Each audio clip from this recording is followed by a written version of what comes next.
Stephen Cuoco. At what point did you realize when you started looking into public relations, started looking into casting, you know what, Stephen, I'm pretty damn good at this. I think we should keep following this path. It really is effortless, Donovan. I mean, it would be the same of how you do your show. When you bring your all to the table with great intentions and no expectations, it just makes life fun and it makes the career of choice fun.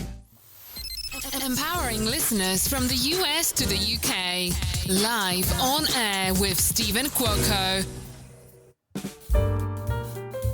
I'm going to tell you right now, it is a great, great day. I'm not just saying that to blow smoke and sound like I don't know what I'm talking about. We've got with us today Tyler Wolverine Ray. He is a professional MMA fighter, Brazilian Jiu-Jitsu brown belt, an overall incredible person. We were supposed to start a little bit earlier, but I knew the conversation could go a little bit longer. As you know, some of you know who've been a guest on my show, I like to get in a sound check and a little bit of a conversation before we go live. And it's worth the conversation. So once again, Tyler Wolverine Ray. I had the opportunity to witness his live match at Tough Enough 135. This was back on February 2nd, where my good friend Miguel Suazo got his final win. He is finally a pro. And it's incredible. All great things. Tyler Ray, head on over to his Instagram, Wolverine_185. We're probably going to have to find out what 185 means. Is that something that's symbolic to him? Also, great news. As you all know, I own Power 98.5 satellite radio. My show Live on Air with Stephen Cuoco also airs on Biz Talk Radio. So a couple updates here. Power 98.5, the app, the Android and iOS, finally has gotten a brand new look. I have revamped with my team. New colors, signature color, new logo. We're going to still work with and stick with the original Power 98.5 logo. However, wait until you see the new one. It's of New York City. I don't want to give too much away, but you're going to love it. So all new rebranding for 2024. New look, new vibe, new feel. You can contact the radio station directly through your app, whether it be the email, through instant messaging. Myself or someone of my team will get back to you right away. If you want to submit any music to be considered to be part of the playlist or to be a guest on my show, or even if you'd like to be a guest on Resilient You with Alicia Pisani, we'd love to hear from you. The station's email is power98.5radio@gmail.com. The direct email is contact@power98 or power985.com. If you'd like to be a guest as well, or if you'd like to be a guest on my show for Biz Talk Radio, you can email me at unitedangelsdream.com. A lot of information right away, but a lot of great things happening, and still only the beginning of 2024. Mr. Tyler Wolverine Ray, millennial, an incredible human being, a dad. He's been accomplishing a lot in his career, not only in Brazilian Jiu-Jitsu, but in MMA. He's originally from Cincinnati, Ohio. I believe he's now living in the beautiful, sunny state of Florida. God bless him. I'm from the Northeast. I know all about humidity, but there is something about the humidity. I was in Boca Raton, and I'm going to tell you, I felt like I was choking outside out there. And that was only May. God bless people who live there 24/7, especially during summer, because that's tropical humidity. And the rain, ooh, can get a little bit scary at times.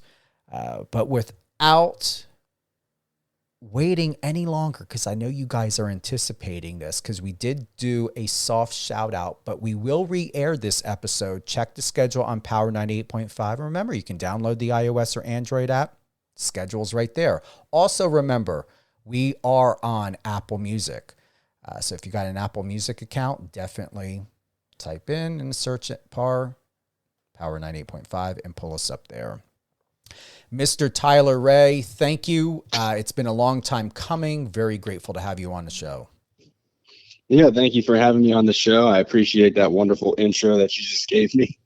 You're I'm welcome. glad to be here. Well, we had a great conversation in the beginning, and I know the baby's with you, so don't worry if there's anything going on in the background. Handle it, take care of it. You're multitasking now. Yeah, that's my life now. My head is on a swivel at all times now with this little dude. I give you credit. Why I emphasized you being a millennial is I appreciate your generation. You guys are extremely mature. I don't care what anyone else says. Every generation has its positives and not so much warm fuzzies. Of course. Overall in all, you guys seem to know what you're doing. I've been noticing relationships last a lot longer. Marriages are lasting a lot longer. Families are lasting a lot longer. Did you ever think at this point in your life, was this always a long time goal, or is this something that you always knew you wanted to do and accomplish so very young? I always knew that I wanted to get married and have a family one day, for sure. Yeah, that was definitely always a goal. And I would say that I wasn't anticipating it happening so fast. I met my wife in college, and we ended up getting married 2 years after college. So I met her and then dragged her down here to Florida to chase my dream and relocate her whole life. So she is for sure a ride or die. She's my biggest supporter by far. I met her, came down here, and then, me and her we got to the conversations of, hey, when do we think we want to have kids? And it was always like, we were scared, like, no, definitely not now. We're not ready. And the more we would say that and talk to other people, they would always be like, if you wait till you're ready, you're never going to be ready. And so honestly, we were really planning on trying this year for our baby, and it all ended up happening last year. He was born July 12th of 2023, and I honestly cannot remember what my life was like before him. It's changed for the better. Definitely not the same, never will be, and I wouldn't want it any other way. I saw a video on your Instagram. It was endearing. Your baby was on the mat, or you guys were in the ring. You were at a distance, looking like you were silently sparring or something. I'm going to tell you, it was awesome. I'm surprised the video hasn't made millions. Yeah, we got this thing. It's called a toddler tuff. It's like a big playpen and has 2 soccer goals and a basketball hoop, and then there's a heavy bag on there. So although mama doesn't really want it, I'm slowly brainwashing him into being a future fighter. Just introducing it to him one at a time. So it's fun. Having a baby is the best thing I could ever ask for. Before I even had a kid, people would say these things to me, and I would always just chuckle and be like, yeah, okay, whatever, blah, blah, blah. And now that I have my own, I tell you, it's just every single day I just wake up with so much like gratitude and joy when I get to go wake him up and just see what new thing he's going to do today. So it's every day is something new. It sounds like as a parent, you are fearless. You're not distracted by fear or concerns like some parents, would be even at its early stages. It just feels as though you're ready. You've been ready, and it's been one of the smartest decisions you've ever made in your life. No, for sure. It's definitely changed my life for the better. Now that I have him and he's here, I'm saying like, man, I wish I would have had him earlier. But, like we kind of talked before we went live, everything happens on God's time when it's supposed to happen. And as long as you're accepting and walking in his path willingly, then everything's going to be fine. And there's not going to be any outside added anxieties that come with it when you trust in his plan. And that's what I've been trying to do with it, because parenting is scary. And when we left the hospital, when you're in the hospital, you're kind of like spoiled, because the first 2 days, the nurses in there do everything for you. Then all of a sudden they give you the baby and send you out front. And you're like, all right, now what?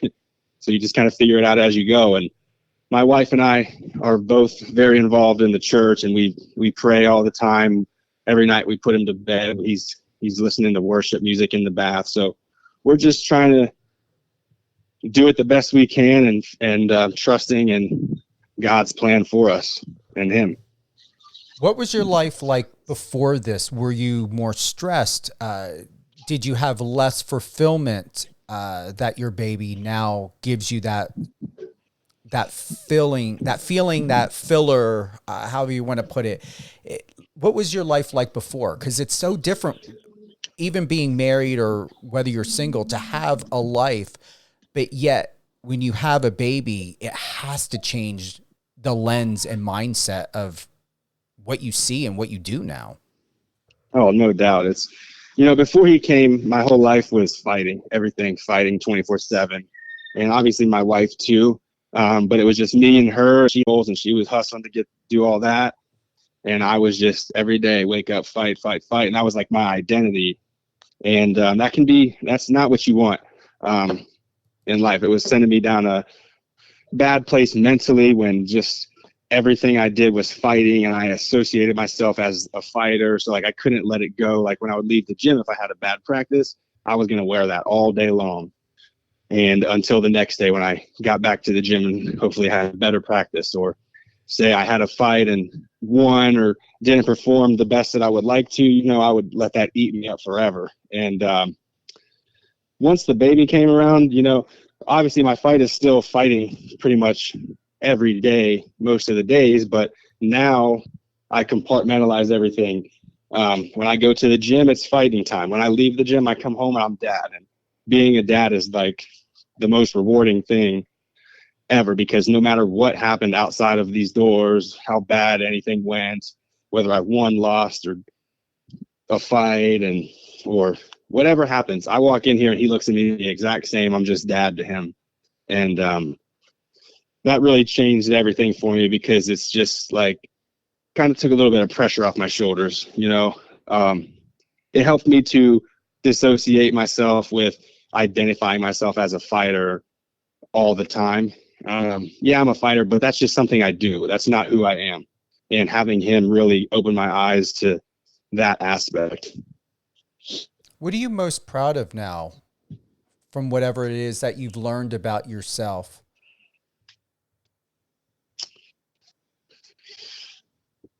That I'm a lot more capable than I give myself credit for, with everything in life. Fighting, being a husband, being a dad, just being a person, being a man of faith. I don't give myself as much credit as I deserve.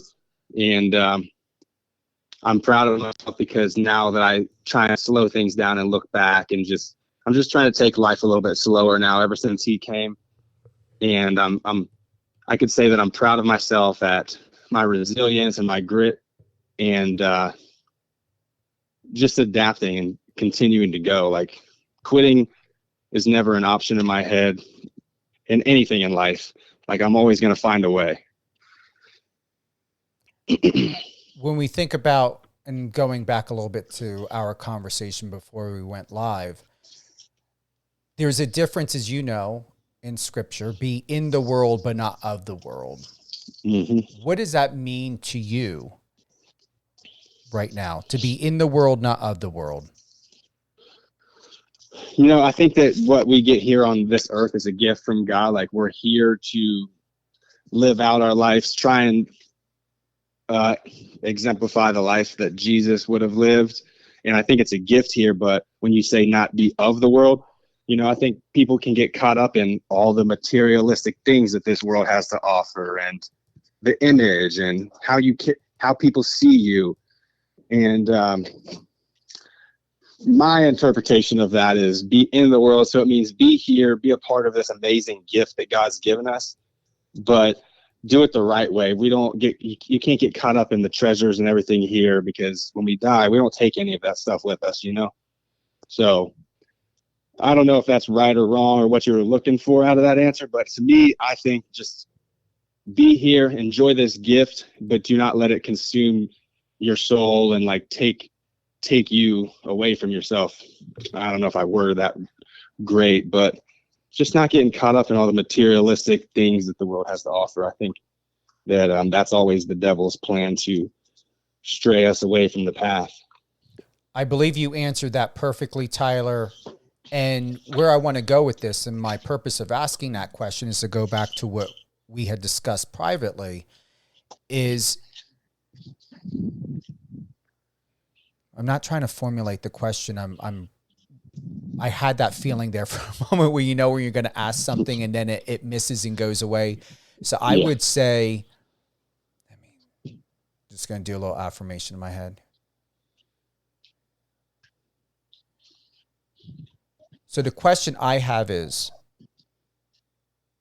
do you believe for what God has in store for you? For knowing that we've got free will, knowing that you yourself are also responsible of what decisions you make, how you delegate your life, how you react to versus how you respond. Do you believe from our conversation before, where we're at now, everything you've learned in your life up to this moment, do you believe that stardom or that level of excellence, of accomplishment, of recognition, not only by yourself, but let's just say through media or through fans or through the world, when we think of like Conor McGregor level or anyone else, or maybe someone that has been an inspiration to you, whether in sports or out of sports, do you feel that you're able to fit into that presence? Do you believe that you trust yourself, that God's going to trust you, that when that level arises and you've got more opportunities and more wealth and more capabilities to be able to help better enhance yourself, your conditioning, your family, to set, to set a foundation to have a future to look forward to, potentially without financial struggle? Where do you sit with that? Is that a possibility, knowing that we're supposed to be in the world but not of the world? But the question, I guess, I even have that for myself, is where are the riches and richness in addition to how we feel about who we are as human beings? Are we able to have that sense of comfort and that sense of wealth? Do you believe that we're able to have that as people, not only people of faith, but people who are not living at the mercy of what some people do that we know of to get what they get? Right. No, 100%. I do fully believe that I can handle that responsibility when and if God decides to put that on me. I fully believe he will when the time is right. Like we discussed before going live again, I've tried to take the wheel in my own hands several times throughout my life, and it doesn't work out the way I want to.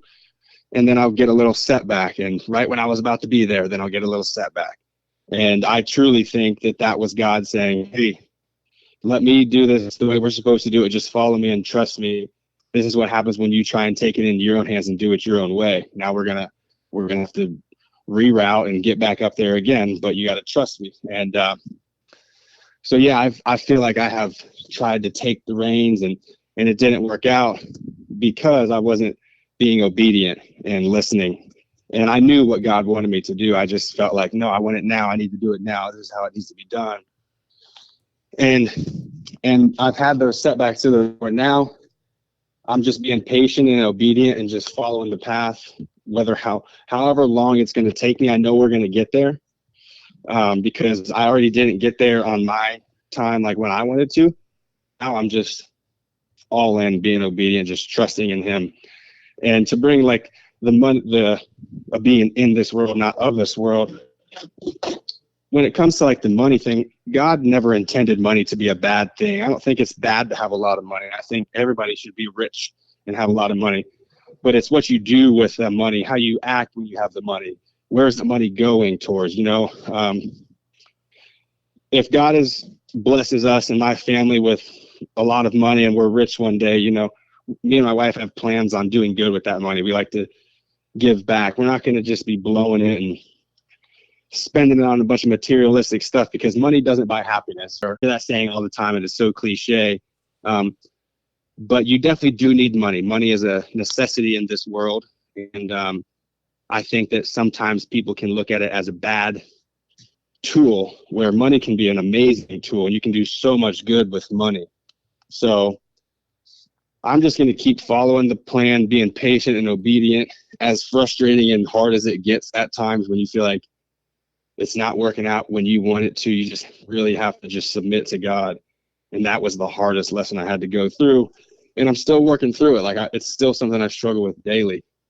But when the time comes, I 100% believe I'm ready for that role to step into.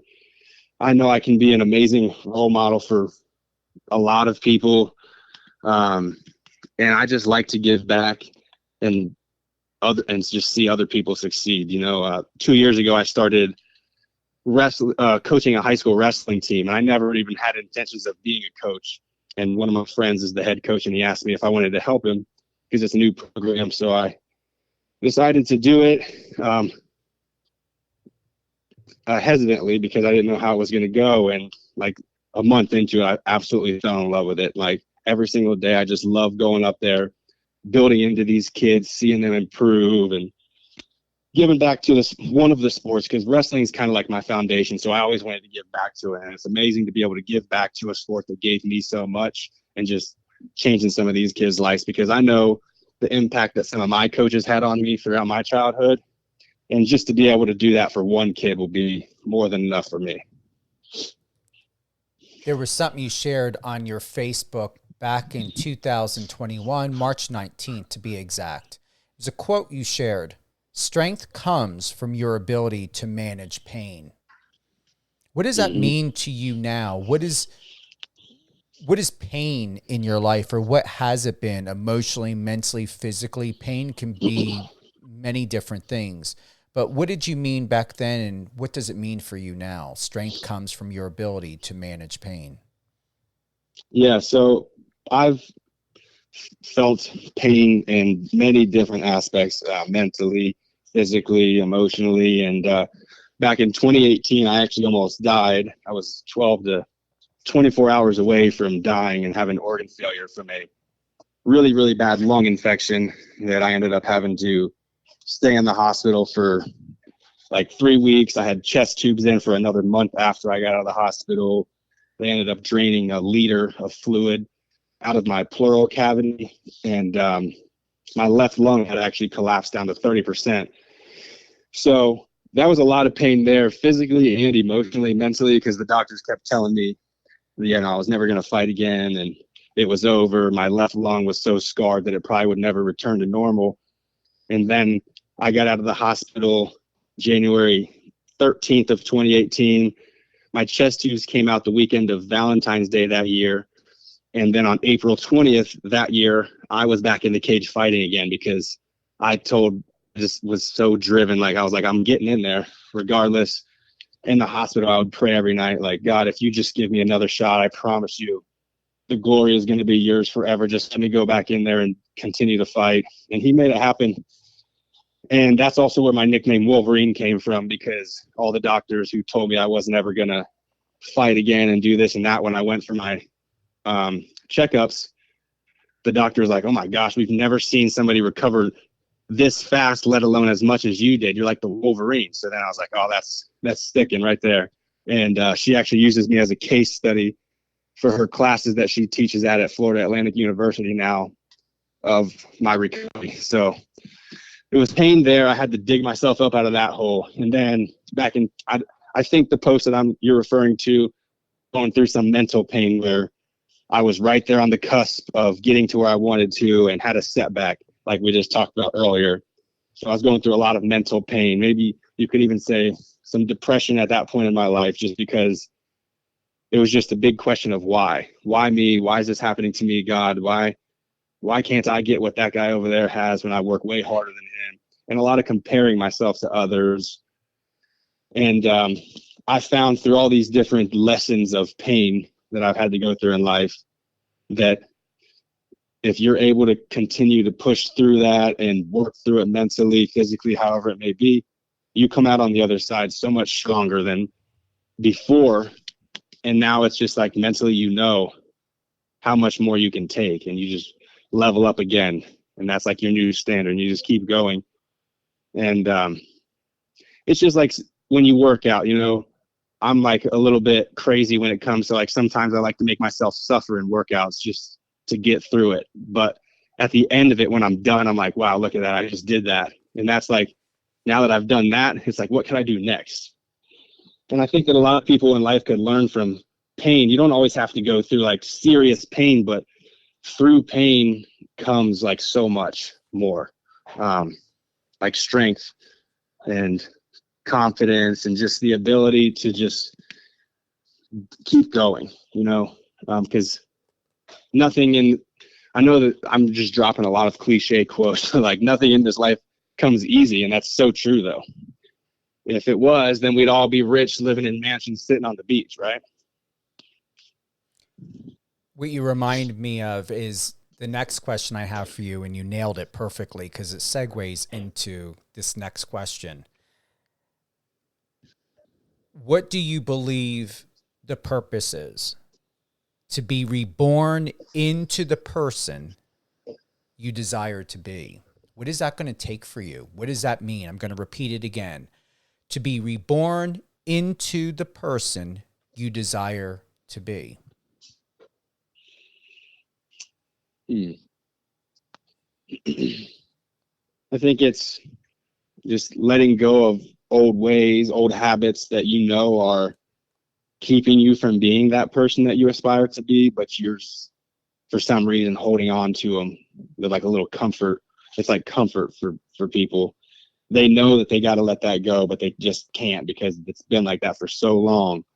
But just like anything, like change, if you want things to change, you got to switch it up or do something new or cut ties with things. And for me to be the person that I aspire to be, I know that there's some mental holds in my brain that I just need to like be at peace with and just let them go and just trust. I keep saying this, but just trust God's plan and just be at peace with that and know that everything that I need or I'm ever going to want is already within me. Like I'm already that person. Just accept it and step into it rather than thinking I'm going to find answers everywhere else but inside. One thing we must do, not going to say this is a belief system, but this is something that comes up at times of what people might believe in their life, is the one thing that we must do in order to manifest our heart's deepest desires is to detach ourselves from them. What does that mean to you? Do you believe that? Do you, because not everyone believes 100%. that. Do you? Okay. I think that would be like saying, am I going to be okay if all the dreams and goals that I have in fighting don't ever work out? And the answer should be yes. You know, I should be okay with the person that I am right now in this life and be able to go on. If I wasn't able to fight again, I shouldn't be upset with myself and beat myself up because I never accomplished what I wanted and this and that, because then I think you're identifying yourself with other things rather than like what God wants us to know, that we're already enough as we are now. And that's the hardest thing for people to get, is just know you're already enough. You don't need to seek outside validation. And for me, in my case, it's always the fighting thing. I'm always trying to accomplish things in fighting because that's where I get my validation from. You know, I've been fighting for so long that I love it when people tell me, oh, that was amazing, you're so good, blah, blah, blah. I'm like seeking that validation. And I have to know that none of that even really matters. I'm already enough. And if fighting is done today, I'm going to be just fine because I'm happy with who I am. So are you saying that you no longer believe that you need validation anymore? I know that I would say that I don't necessarily need it anymore. I'm working to getting there, but I do know that I don't need anybody to validate who I am. Like mentally, I know who I am, what I want, what I stand for. there's times when I still do seek validation, because just like anything, old habits are hard to kill off. So I got to build and get those reps and mentally work on that stuff through my own process. And, but yeah, I do know that I shouldn't be seeking validation from anybody else. I'm already enough, and I need to be happy with that. And I think that's where true freedom really comes for anybody. When they're not seeking outside validation, they know that they're enough, is when you will truly feel free in this life. And I think that's what everybody's always chasing, is when I get this house, I'm going to be happy. When I get that car, I'm going to be happy. And then they get it, and then they sit there and they're like, now what? They feel the same because they thought that car was going to make them feel like that person when they're already that person, but they don't realize it. Yeah, there's a huge difference, and you nailed it. There's a huge difference between validation and support. And I believe when most people focus more on the support, there's going to be no need to worry about or to focus on having validation. Yeah. Suppose you cannot seem to tap into the feeling of satisfying your desire, Tyler. In that case, it means you have yet to tap into the part of you that is unconditioned, the believer within, and either your current beliefs or the conditions of your outer world are holding you back. Do you believe something is holding you back? And if so, Tyler, is it within the world, within yourself, in your mind? Or do you believe it's the outside world? Well, no, it's inside. Right now, it's just me versus me. I hold myself back by putting too much pressure on myself. And when you put too much pressure on yourself, you carry that into the fight. Then you start to fight tentatively.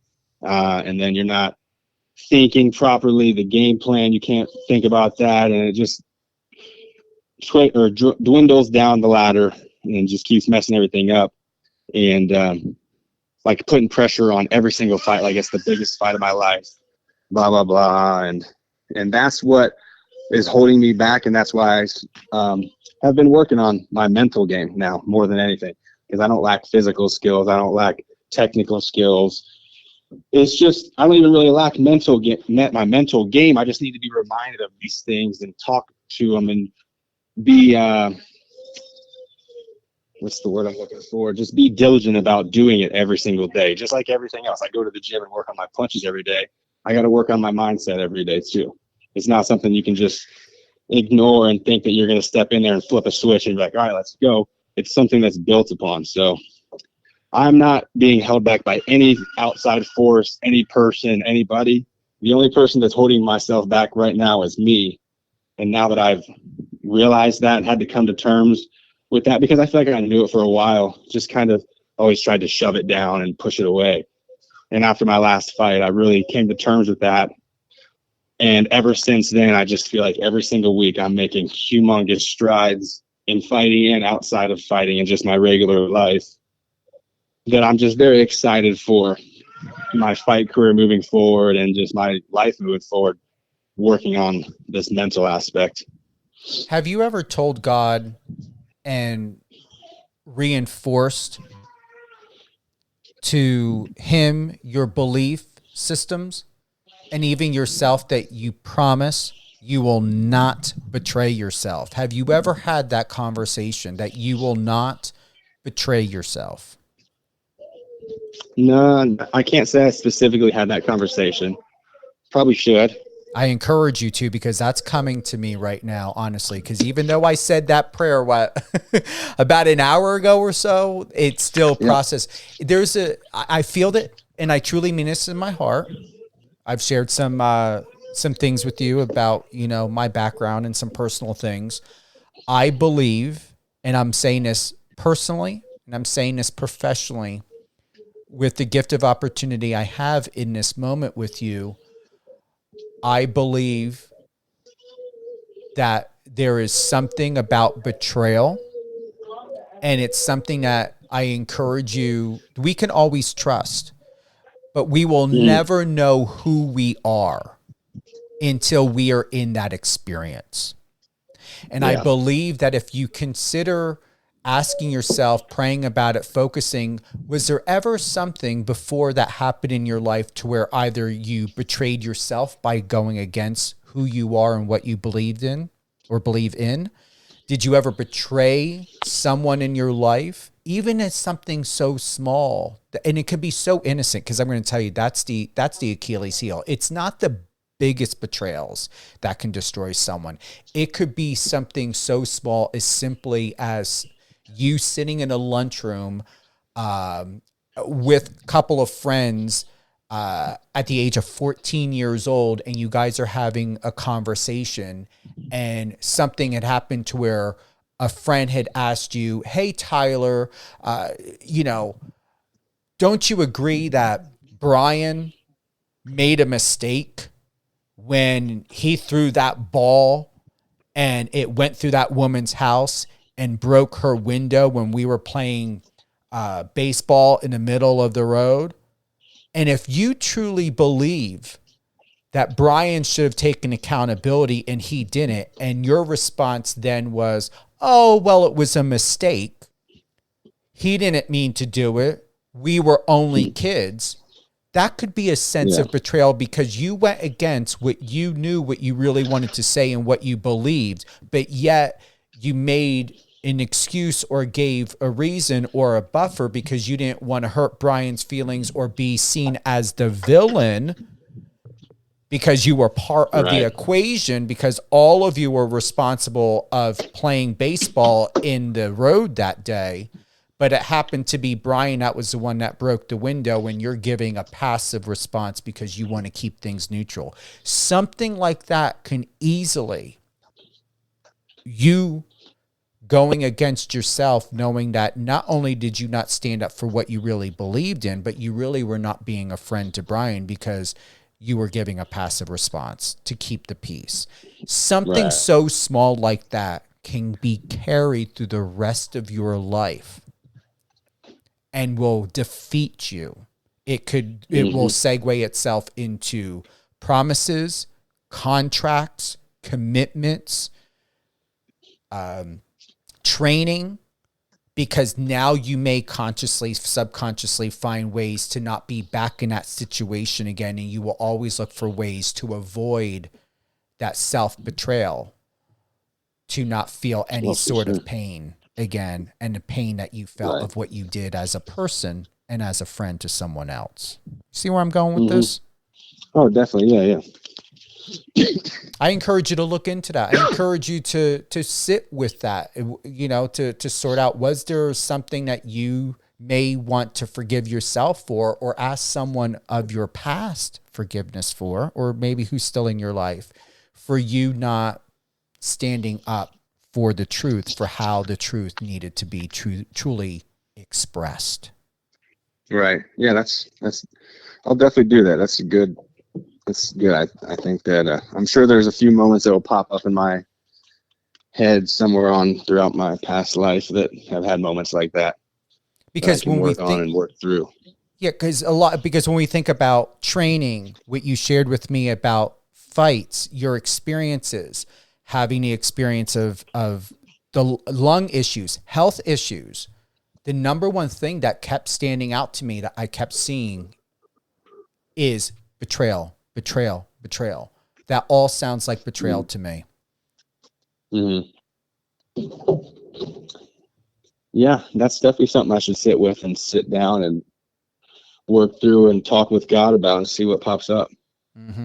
Even looking into potentially and possibly, because I faced this myself, is in my own belief system, whether it be spiritual or religious, even in my own belief system of what does that mean for the relationships that I have with the people in my life, knowing that I stopped trying to hold on to people in my life because they've been there forever or because they're family. I no longer make exceptions for people and their bad behavior, knowing that even if they choose to harm themselves, that harm can still come back to me because of the love and wanting better for them, that possibly my own goals and expectations for our friendship or relationship can never meet to balance because the other Right. person will always make those sacrifices of having less than and doing less than and living less than, because that's their Yeah. choice. And now I've got to look at where am I supporting and where could I be possibly enabling and hurting myself and our relationship, because we will never be able to meet in the middle. Hmm. For sure.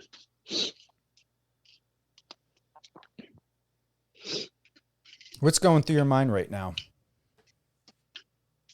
Well, I'm just thinking in my head after what you just said. I'm trying to think of moments in my life that could be hanging on and causing some of that. But I think I'll have to sit down and be in a quiet place and really work through it. But I mean, I know that, like, it sounds funny being a big bad professional fighter now. Like when I was a younger kid and like junior high, I moved to a new school and I had a lot of friends at the new school. But then when I got to the new school, they all turned on me, and then I was just this loner. So, that popped up. I'm like, I wonder if that could be sticking with me, and why I don't really trust many people these days, and why I have such a small friend group, I'm going to honestly say, if I can ask you, because you brought up a very good point, and I believe I said this to you before, and it's something that, like I said, I wasn't too sure how much effort we should put into the promotion of this interview, because even though I know you were in it and invested into, yeah, let's do this, it just didn't feel as though you were completely there with me. And Right. I told my team I'm a little bit uncertain, because I felt that it could go either, you have a baby. I mean, it could be, emergency could come up, maybe an emergency training session. Maybe you got to, take care of the baby, something could come up with the wife. But I'm going to honestly say, yes, I agree with you 1,000,000,000% on that. I would look into and really sit with the fact to where there's nothing wrong with being a loner. I mean, you're taking time for self-care, but has that decision and that behavior and that familiarity of that muscle memory of response to your life and how you relate to other people, could that also be something that's causing you to not progress forward in your career and possibly in other career areas? Going back to what I shared with you before we went live and earlier, is that you have to have a sense of trust, because that is even a place of surrender, because you can't, whether someone's religious or they believe in God, or no matter who the person may be, you cannot allow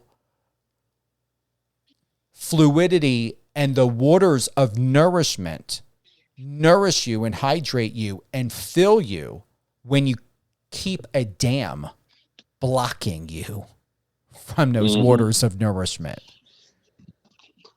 For sure, no doubt. What are your thoughts on that? I completely agree with you.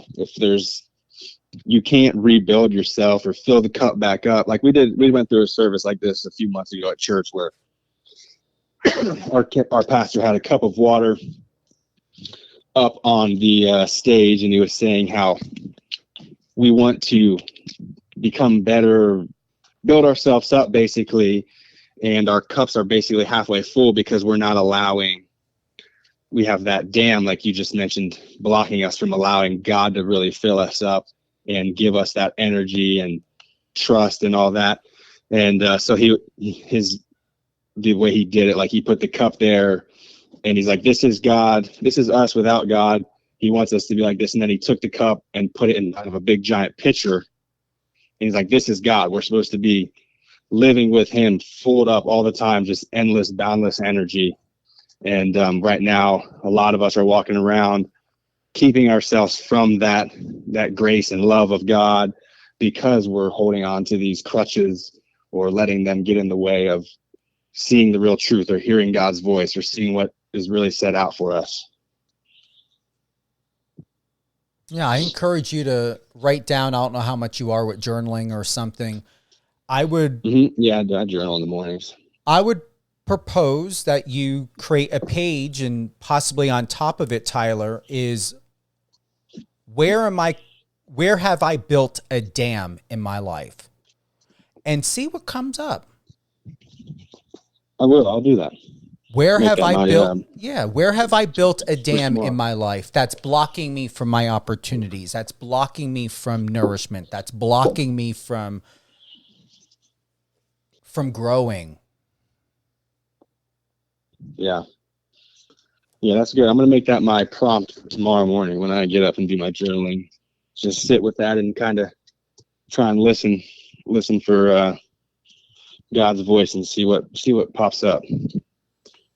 I got to ask, if you have a hard time stilling the mind because you're either thinking about the past or the future, bring your attention to the presence of now, where all just simply is, and that isness is perfect.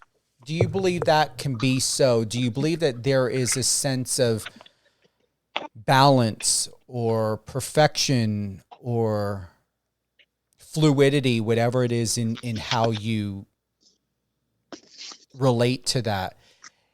Is it in the now? Is it, or do you live your life a lot by being in the future? What gives you more motivation? Because it's not a trick question, but it correlates into where are you surrendering, but at the same time asking and looking into for yourself, Tyler, are you giving yourself grace and permission to have goals and things to look forward to? It doesn't mean you're staying in the future, but are you finding balance in the here and now, but also knowing where you're at, whether if something emotional comes up, are you in the past for too long? Are you in the future too long? Do you see where I'm going with this? Yeah. More recently, I feel like I'm doing a lot better job of living in the now. I used to always be trying to live for the future, like can't wait for this, looking for this, like the next event. And I just found that I was missing so much stuff that was going on right now. And also when I was living like that, I just felt like I was kind of in Groundhog Day because I didn't write down my short-term, mid-term, and long-term goals. I mean, I had my long-term goals, and that was what I was always kind of living for, but I wasn't doing the things in the present moment, short-term, mid-term, to get closer to those goals. So I felt like I stayed in a rut and just kept right where I was. And once we had my son, I've gotten a lot better at living in the moment, just because every single day he's doing something new. Even every hour, it's like a new skill is learned or something, and I just don't want to miss any moments with him. So I have learned to just kind of be where my feet are and just be in that moment.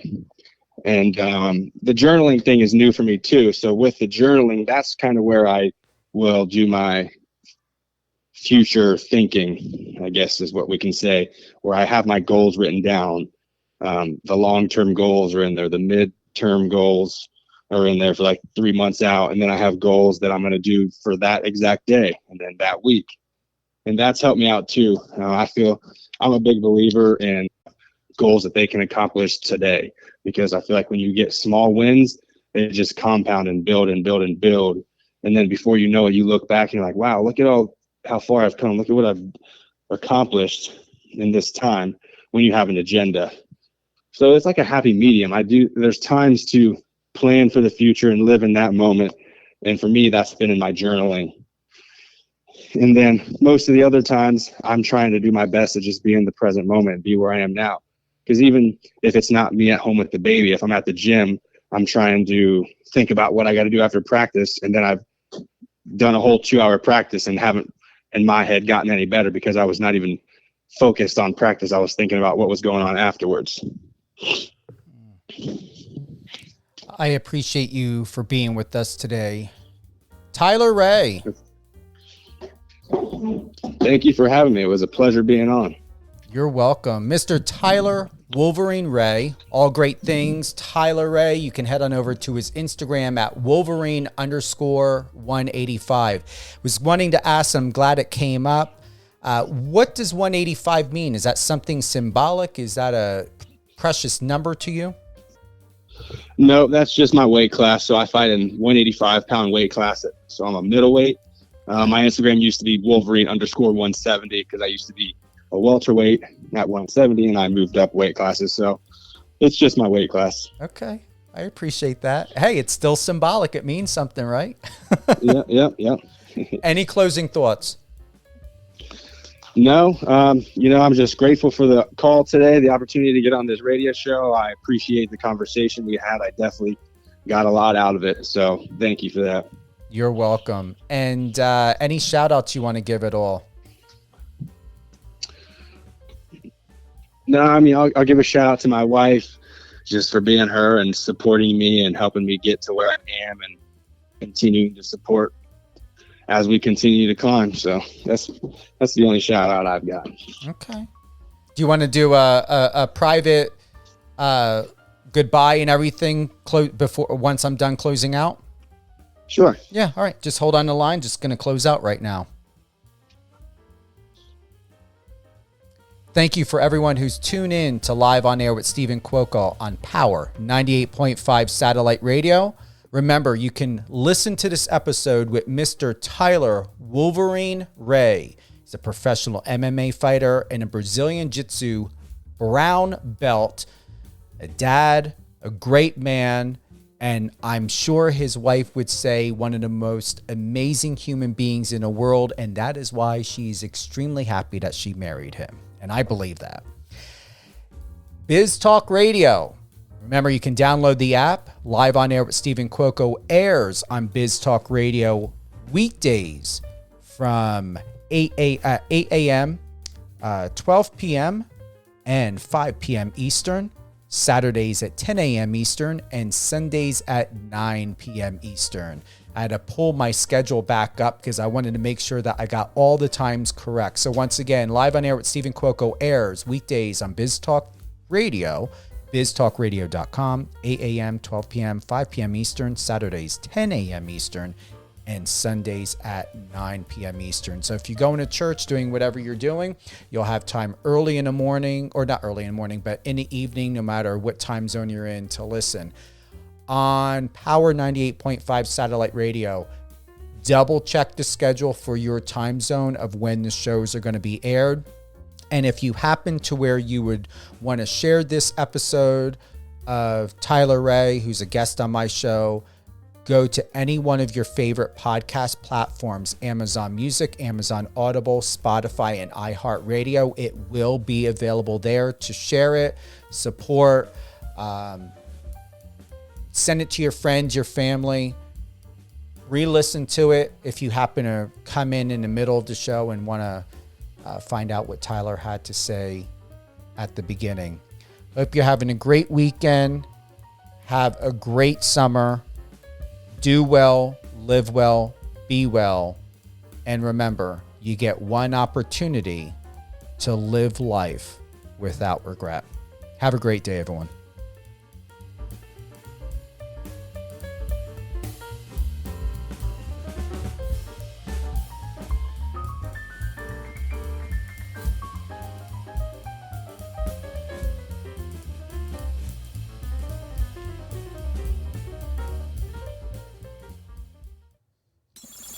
Friend us on your socials and let's connect.